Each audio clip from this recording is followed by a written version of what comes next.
Bismillah, assalamualaikum warahmatullahi wabarakatuh. Alhamdulillah, salatu wassalamu ala rasulillah wa ala alihi wa sahbihi wa sallama taslima. Nah, melanjutkan kembali membacakan hadis-hadis Rasulullah dari kitab Bulughul Maram. An Ibni Umar radhiyallahu anhuma anna Rasulullah amala ahla Khaybar bisyatri ma yakhruju minha min samarin aw zar'in. Muttafaqun alaih. Dari Abdullah bin Umar menceritakan bahwasanya Rasulullah mempekerjakan penduduk Khaybar dengan sistem bagi hasil apa yang keluar dari lahan tersebut.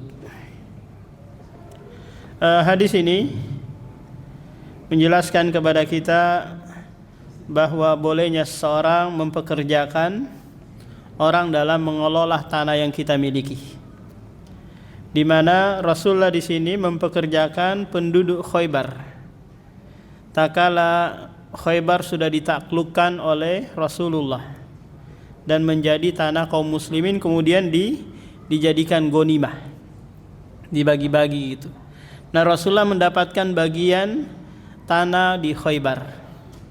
Kita tahu Pak bahwa Khaybar adalah tanah yang subur di kota Madinah, di mana di sana mayoritas yang tinggal di sana adalah orang-orang Yahudi. Nah, Rasulullah SAW tidak mengusir mereka karena mereka pandai dalam pertanian. Akhirnya apa? Mereka meminta agar Rasulullah mempekerjakan mereka. Akhirnya Rasulullah mempekerjakan mereka dengan sistem apa? Bagi hasil. Sistem apa? Bagi hasil. Bagi hasilnya apa? Setengah atau berapa yang disepakati gitu antara si pemilik lahan dengan yang mengelola. Apakah nanti setengahnya atau 40, 60 atau terserah berapa kesepakatannya. Yang intinya adalah apa yang dihasilkan dari lahan tersebut. Paham? Apa yang dihasilkan. Nah, yang tidak boleh nanti kalau sekiranya contoh saya punya lahan di sana Pak ya, di Kilo. Bapak mungkin mau ngelola tanah itu. Terus di dalam tanah itu nanti ada tanaman buah naga, mungkin ada jeruk, ada mangga. Kalau saya bilang, Pak, nanti hasil dari kebun ini kita bagi dua. Paham hasilnya? Nggak ada masalah kan Pak ya? Atau saya mempekerjakan, Pak, saya gaji kamu sekian sebulan, atau nanti sekali panen dapat sekian persen dari apa? Dari hasil panen. Nggak ada masalah juga. Ya masalah kalau sekiranya Pak, nanti kamu bagian buah naga ya, saya bagian jeruknya, saya bagian buah ini dan buah itu. Paham? Maka di sini tidak boleh. Kenapa Pak? Karena ada ketidakjelasan. Mungkin saja nanti buah naganya gagal panen, atau jeruknya gagal panen, sehingga merugikan si pemilik lahan. Atau sebaliknya nanti macam-macam lah. Maka ini tidak boleh mempekerjakan orang dengan sistem upah seperti ini Pak. Atau udah kamu bagian selatan, hasil apapun hasilnya nanti bagian selatan itu milikmu, bagian utara saya. Nah, juga enggak boleh. Kenapa Pak? Karena tidak jelas. Mungkin di bagian selatan berhasil, di bagian utara gagal panen. Maka yang jelas aja, yaitu apa yang keluar nanti itu kita bagi. Kalau sekiranya gagal panen ya sudah, sama-sama enggak dapat. Wa fi riwayatin lahuma fasa'alu ayyukirrahum biha ala ayyakfu amalaha walahum nisfu samar. Mereka penduduk Khaybar meminta kepada Rasulullah agar ditetapkan bagi mereka setengah dari buah yang dihasilkan dari lahan Rasulullah. Faqala lahum Rasulullah nukirrukum, ya kami tetapkan hal itu. Silahkan kalian kelola Faqarru biha, lalu apa? Lalu mereka juga sepakat. Sistem apa Pak? Bagi hasil. Muncul pertanyaan sekarang, nanti bagaimana bibitnya, apa yang dibutuhkan kalau sekiranya butuh pupuk dan lain-lain, siapa nanti yang nanggung ini? Sesuai dengan kesepakatan aja.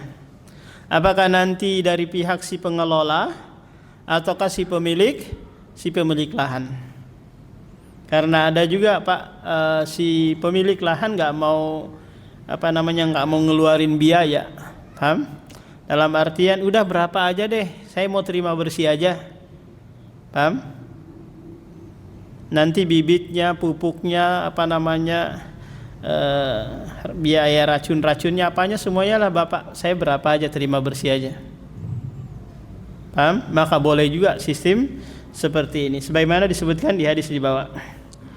Wali muslimin anna Rasulullah dafa ila Yahudi Khaybar nakhla Khaybar wa ardoha, di mana Rasulullah menyerahkan kepada penduduk Yahudi Khaybar untuk mengelola kebun korma sekaligus tanahnya, ala ayyatamiluha, tamiluha itu Pak biaya perawatan bibitnya dan yang lainnya, min amwalihim dari harta mereka, dari uang mereka, apa yang dibutuhkan dalam perkebunan tersebut maka ditanggung sama siapa?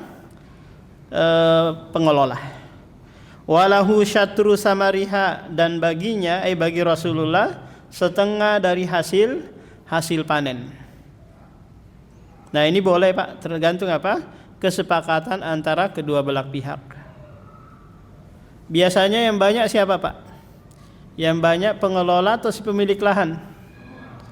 Pengelola kan, dia capek, si pemilik lahan enak-enak aja dia santai-santai di rumah terima bersih kan, paham? Contoh kalau kita ada tanah di kilo, tanah investasi kita yang kita tidak kelola mungkin diserahkan siapa yang ngelola gitu, dia berkebun pisang, singkong dan yang lainnya, silahkan. Nanti sistem bagi hasilnya bagaimana, ini nanti dibicarakan. Kalau kayak di Tarakan sana Pak, rata-rata mereka apa? Petani tambak, paham? Petani tambak. Dimana kalau ada yang mengelola tambak, nanti bibitnya dari siapa, kemudian gaji upah penjaga tambaknya siapa. Atau mau sistem bagi hasil dalam artian bibitnya dari si pemilik lahan, kemudian yang ngelola nanti dia tinggal masuk keluarin air, kemudian jagain tambaknya dari perampok dan yang lainnya, paham? Nanti dikasih berapa ke yang ngelola.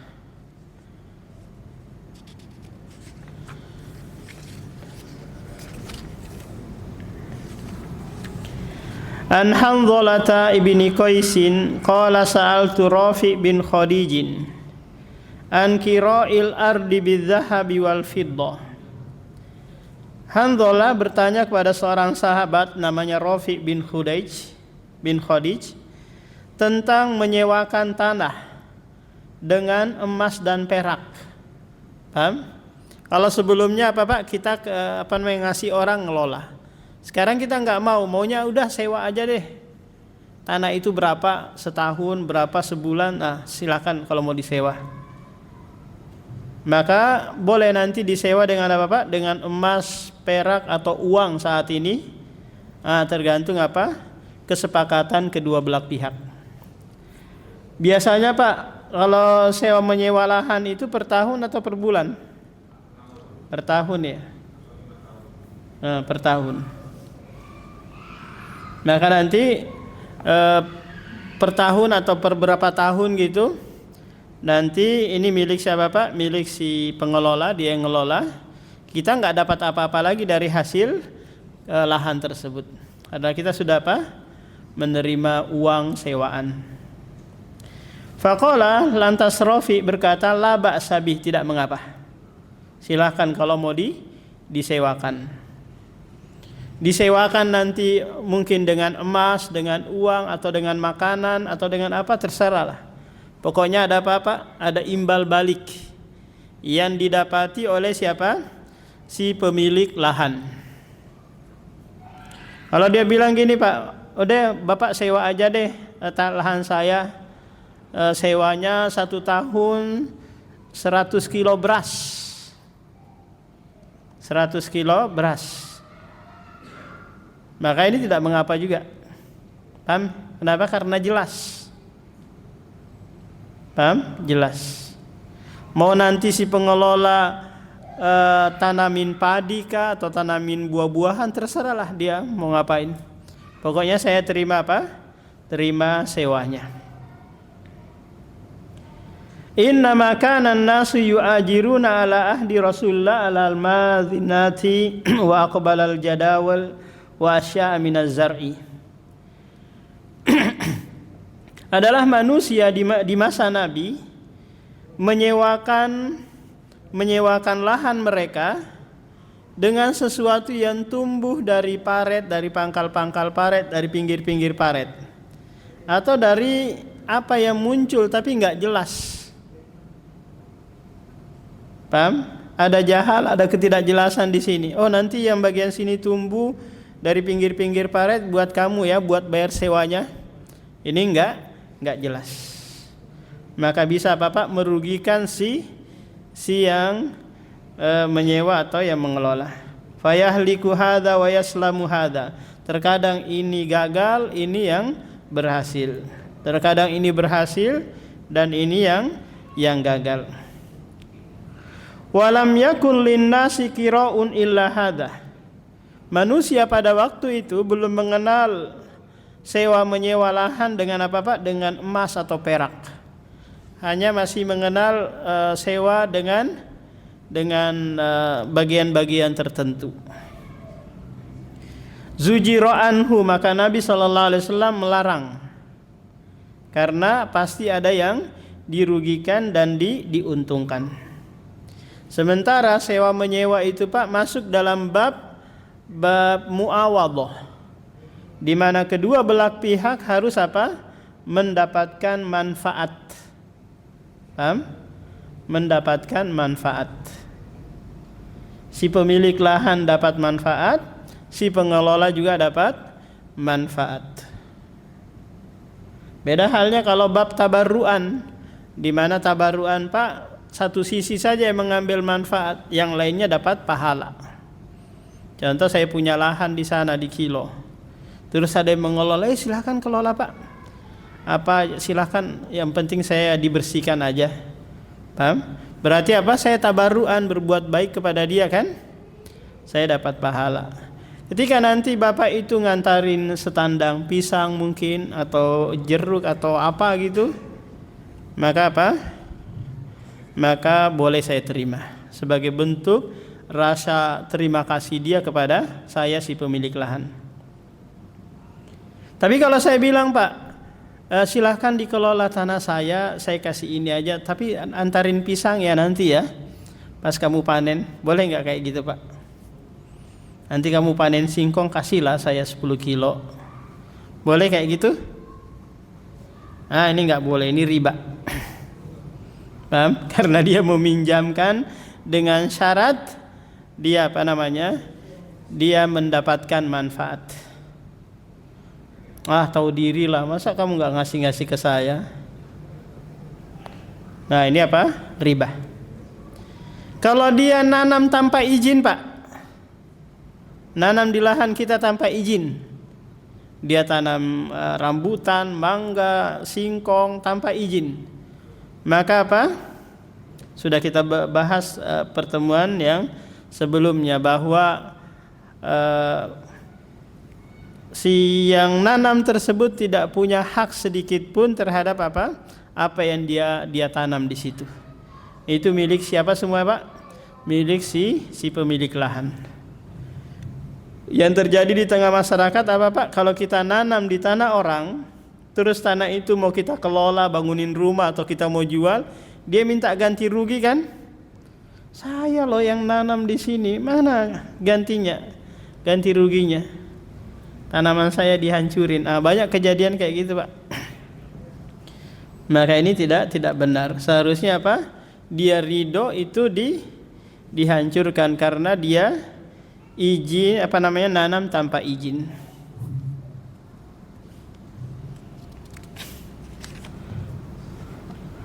Fa amma syai'un ma'lumun famadmunun fala ba'sa bi. Adapun sesuatu dari sewa yang diketahui dan itu terjamin, maka tidak mengapa. Menyewakan lahan dengan sesuatu yang itu diketahui. Apa kata berupa beras atau ikan atau uang atau apa lagi itu, Pak. Yang dimana si pemilik lahan yang menyewakan ini tahu, oh saya dapatnya sekian. Paham? Atau kalau dia bilang, Pak, iya Bapak nggak apa-apa deh kelola lahan saya, sewa lahan saya di kilo. Tapi dengan syarat dengan upah atau ganjaran Bapak kerja sebulan 2 bulan di tempat saya ya. Paham? Maka ini juga tidak masalah karena sesuatu yang maklum. Kalau dia bilang, Pak, udah Bapak kelola lahan saya, selama Bapak kelola selama itu juga Bapak kerja di tempat saya, di rumah saya jadi ART gitu. Boleh nggak kira-kira, Pak? Iya boleh, karena jelas. Karena ada imbal balik selama dia kelola, selama itu juga dia bekerja. An Sabit bin Dohak radhiyallahu anna Rasulullah naha anil muzaraati wa amara bil muajarati, rawahu Muslim. Rasulullah sallallahu alaihi wasallam melarang muzaraah. Muzaraah itu lahan untuk dijadikan lahan pertanian. Tapi kalau sekiranya upahnya yang kayak disebutkan sebelumnya, Pak, bagian tertentu. Paham? Kalau buah tertentu atau sisi sebelah mana bagian dia yang mengelola, ini enggak benar. Paham? Akhirnya Rasulullah memerintahkan bil muajarah, dengan memberi upah, baik upah dari hasil ataukah upah dari uang si pemilik lahan, atau persentasi nanti dari hasil penjualan hasil panen di lahan itu. Yang intinya Bapak harus tahrir, harus diperjelas. Paham? Harus diperjelas. An Ibni Abbasin radhiyallahu anhuma annahu qala ihtajama Rasulullah wa atalladhi hajamahu ajrahu walau kana haraman lam yu'tihi, rawahul Bukhari. Hadis-hadis yang akan datang ini, Pak, akan membahas tentang ijarah. Ijarah itu adalah bai'ul manfa'ah. Bai'ul manfa'ah. Kalau saya jual ini, Pak, ini namanya bai'ul ain. Bai'ul ain, saya jual ini, zat ini kepada Bapak. Paham? Kalau saya bilang saya jual, apa kira-kira manfaatnya dari air ini, Pak? Menghilangkan dahaga, tapi berkurang kan? Kalau ijarah itu tidak berkurang yang dijual, cuma kita mengambil manfaatnya. Bisa masuk di dalamnya upah mengupah, sewa menyewa dan yang lainnya. Paham? Contoh saya bilang gini, saya punya rumah. Kalau saya jual jelas, ini namanya menjual zat rumah tersebut. Kalau saya bilang saya sewakan rumah ini, paham? Berarti rumah itu tidak menjadi menjadi pemilik si yang nyewa tadi kan, Pak ya. Tapi dia beli manfaat dari rumah tersebut. Paham? Ini namanya ijarah.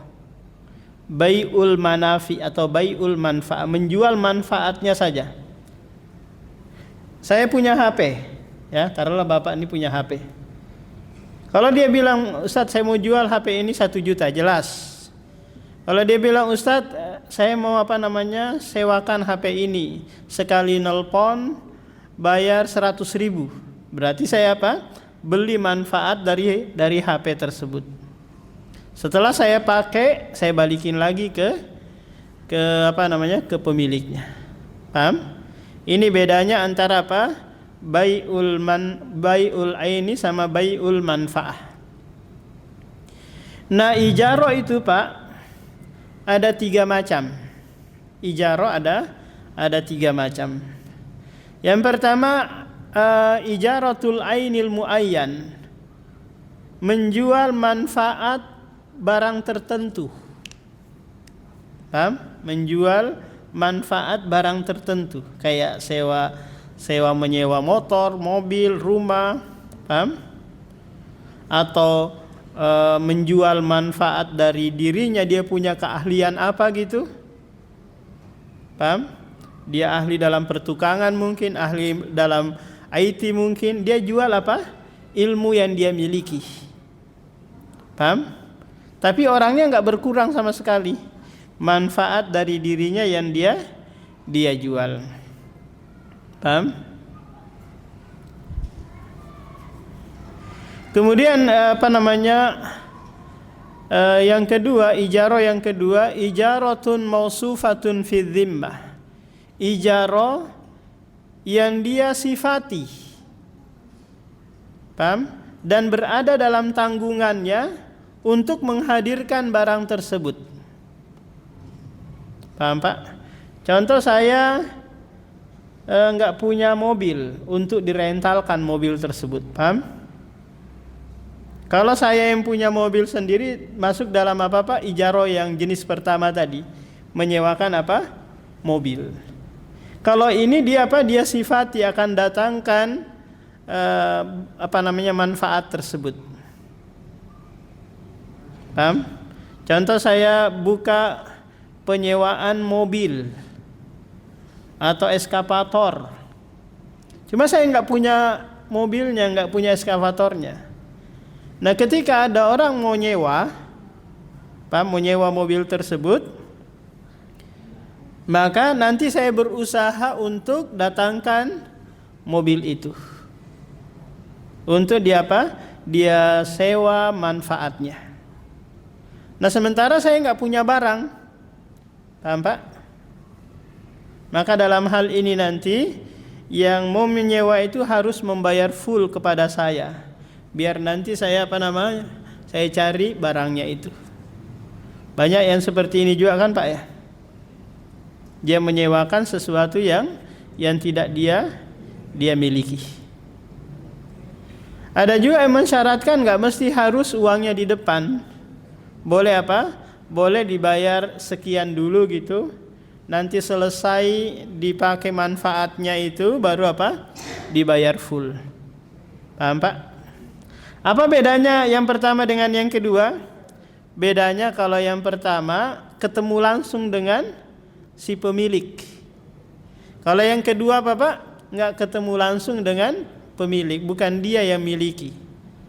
Paham? Tapi dia hanya bertanggung jawab menghadirkan apa yang dia mau sewakan tadi.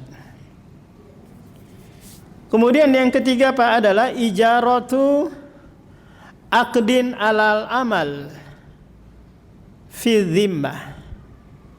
Ijarah dalam sebuah akad pekerjaan yang dia bertanggung jawab untuk mengerjakan proyek tersebut. Ini masuk di dalamnya tukang tukang jahit atau sebuah perusahaan gitu, yang kalau kita mau beli barang harus inden dulu, pesan dulu. Paham? Dia bertanggung jawab nanti menghadirkan barang tersebut. Barangnya belum ada. Paham? Maka ini juga dibolehkan Pak. Kadang kita mau bangun rumah, ya kan? Bangun rumah. Sementara si tukang itu nggak punya, dia hanya menjual apa Pak? Menjual keahlian dia kan dalam membangun rumah kan? Dia tidak menjual diri kan? Tapi apa? Menjual keahlian dia dalam membangun rumah. Berarti apa?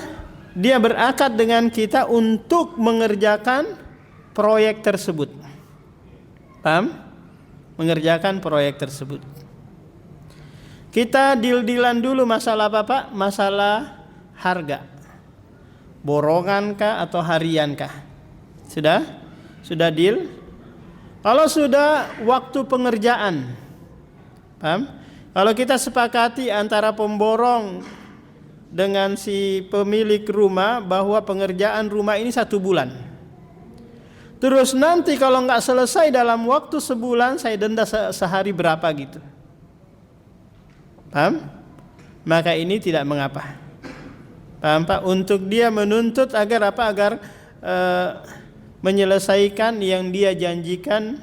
Karena nggak boleh nanti si pemborong mengatakan insya Allah jadi Pak, kapan-kapan insya Allah jadi. Pak, pasti akan merugikan si pemilik ini kan rumah nanti. Kalau nggak ada apa Pak, ada akad waktu tertentu pengerjaannya. Paham? Maka dalam hal ini nanti bisa dia ngambil sekian dulu berapa gitu, nanti selesai pekerjaannya baru apa? Baru dikasih semua uang borongan. Bisa borongan kerja, bisa borongan sekalian sama apa Pak? Sama bahan-bahannya. Paham? Tapi jelas apa? Jelas upahnya, jelas nanti waktu kerjanya.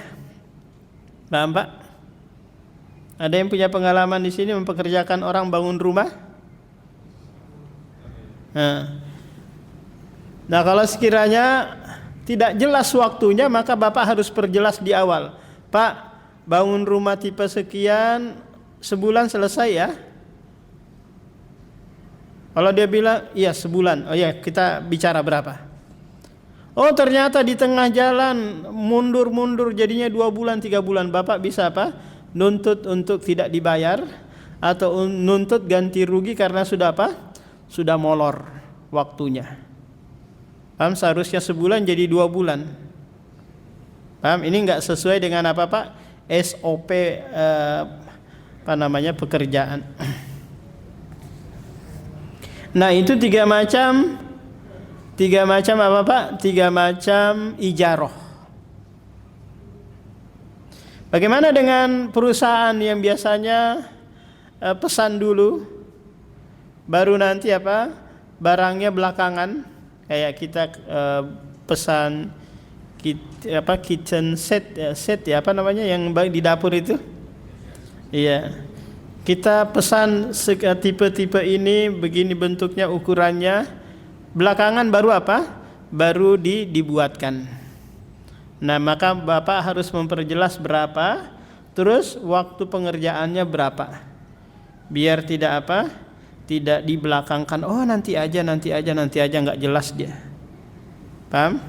Bapak harus tekan kontrak berapa lama pengerjaannya, biar jelas.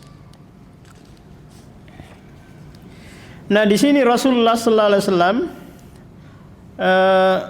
membekam, terus memberikan upah si tukang bekam ini. Dalam riwayat yang lain diberikan 1 dinar upah si tukang bekam. 1 dinar itu 4,25 emas 24 karat, 4,25 gram. Walau kana haraman lam yu'tihi.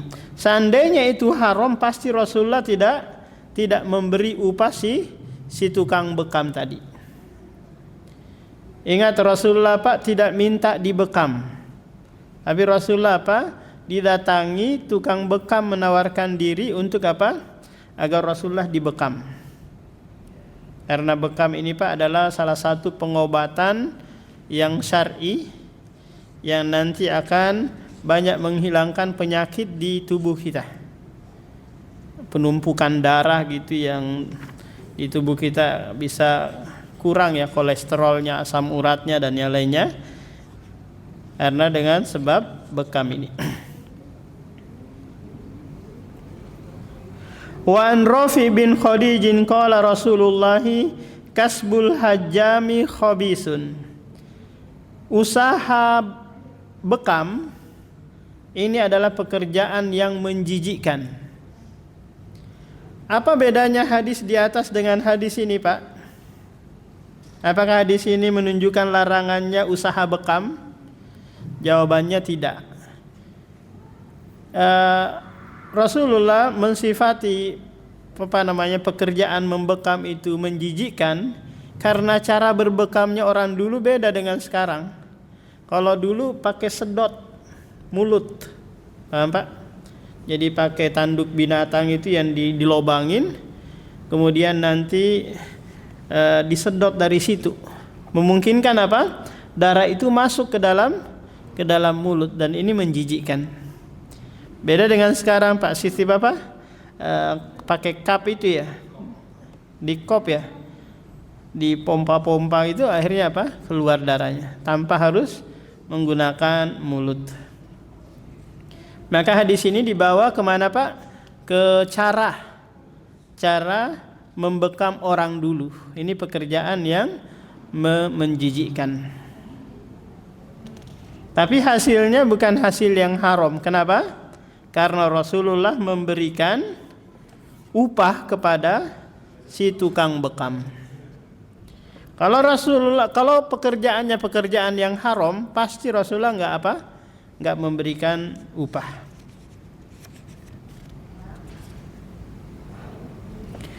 Nah, mengupah seperti ini Pak, kalau kita mau berbekam gitu ya, dia kan jual jasa ya, paham? Maka Bapak di sini harus memperjelas dengan si tukang bekam tadi, Pak, berapa bayarnya kalau membekam? Oh 200 Pak. Kalau ini 200 berapa titik? Paham? Harus diperjelas. Kalau sekiranya si tukang bekam mengatakan, wah akhi nggak usah kayak gitu, nanya-nanya kayak gitu, kayak nggak tahu aja, nah kita nggak saudara aja, maka nggak boleh seperti ini.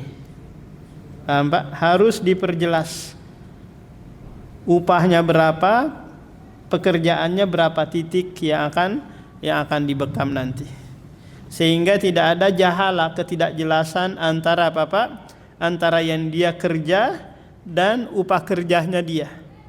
Paham? Kadang kita kalau dia bilang udah terserah akhi berapa nanti mau bayar, nggak ada masalah. Nggak boleh Pak, harus perjelas 100.000 kah, 200.000 kah, berapa? Karena kita yang mau dibekam berharapnya apa Pak? Bayar murah kan? Si tukang bekam berharapnya sedikit titik yang akan dibekam, terus upahnya besar. Maka tidak boleh transaksi seperti ini.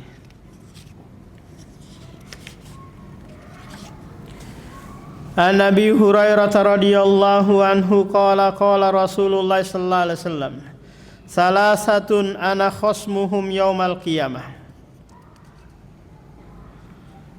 Allah Subhanahu wa taala berkata dalam hadis kursi, ada 3 orang yang aku nanti akan mendebatnya, menjadi lawannya kelak pada hari kiamat. Siapa itu? Rajulun a'tabi summa godaro. Seseorang yang mengambil sumpah atas namaku, kemudian dia berkhianat terhadap apa yang dia sumpahi. Ini kayak pejabat-pejabat gitu Pak ya, yang disumpah dengan Al-Quran untuk bekerja sesuai dengan amanat dari rakyat. Ternyata dia memperkaya diri. Ternyata dia nepotisme. Ternyata ini enggak menepati janji dan yang lainnya. Maka nanti Allah yang menjadi musuhnya kelak pada hari kiamat. Kalau itu diangkat sumpah kayak gitu juga Pak? Enggak. Atau hanya pejabat-pejabat yang per 5 tahun gitu? Atau semua pejabat diangkat sumpahnya?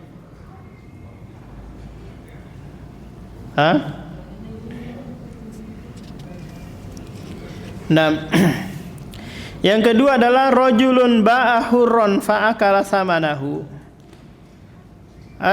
Seseorang yang menjual orang yang merdeka, lalu dia memakan hasil penjualannya. Ini haram Pak.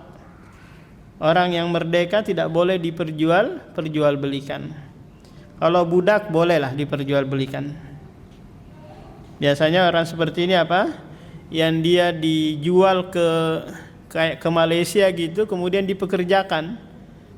Hasil pekerjaannya nanti milik yang menjual dia ke Malaysia. Kemudian yang ketiga, seseorang yang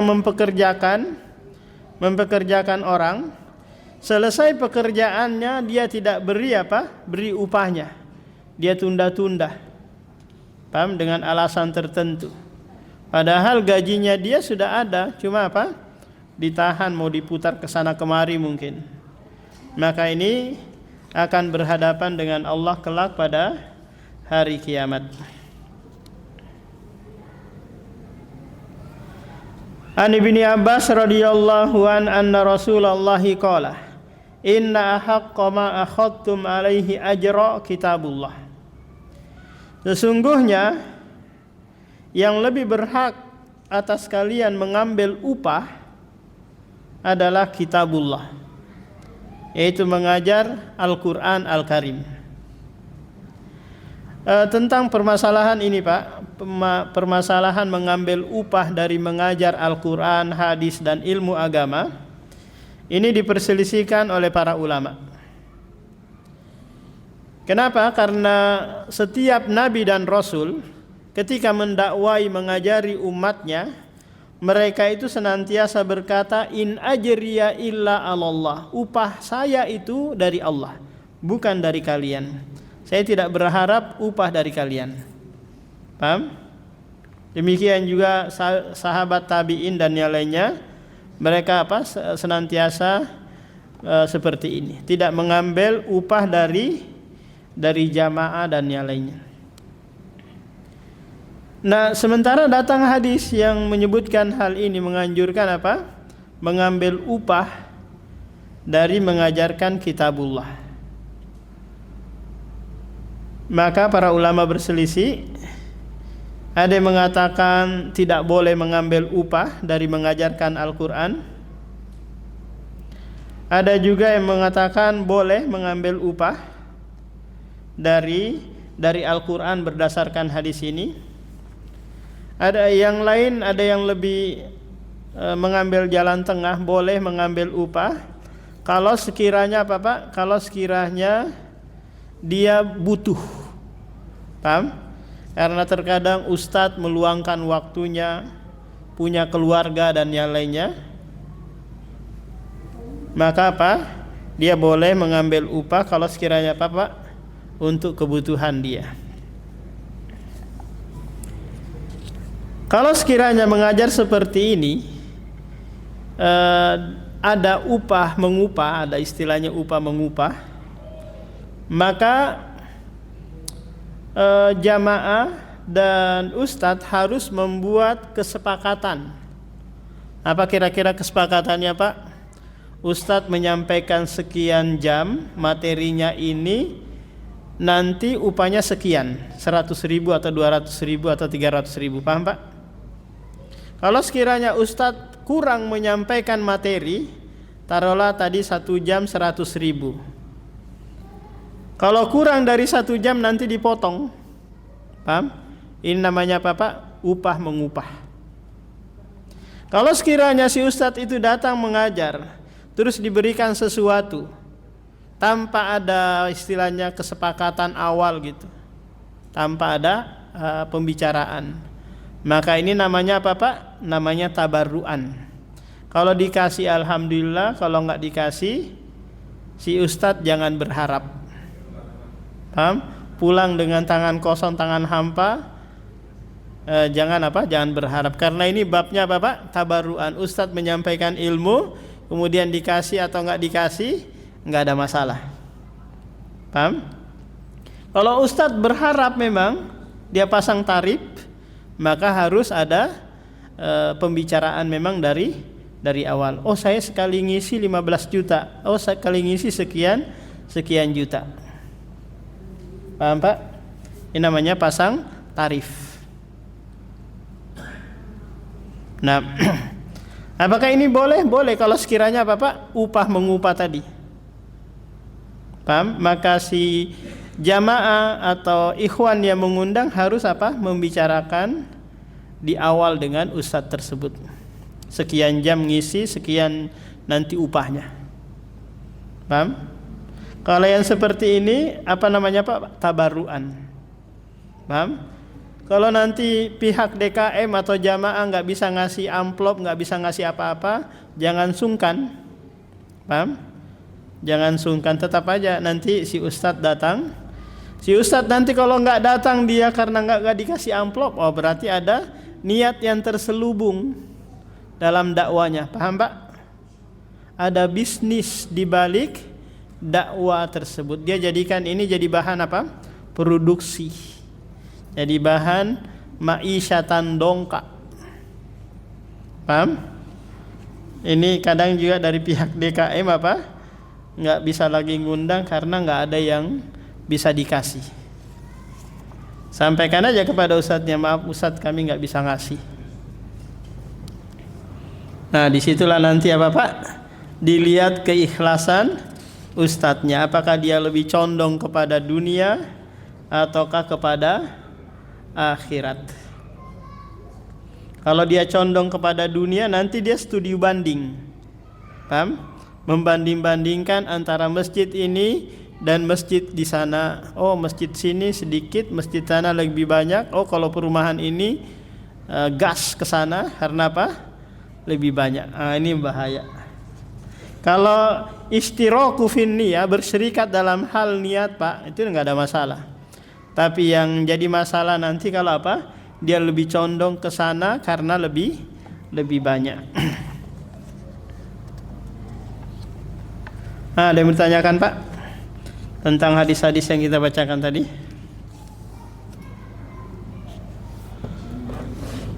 Tentang sewa menyewa?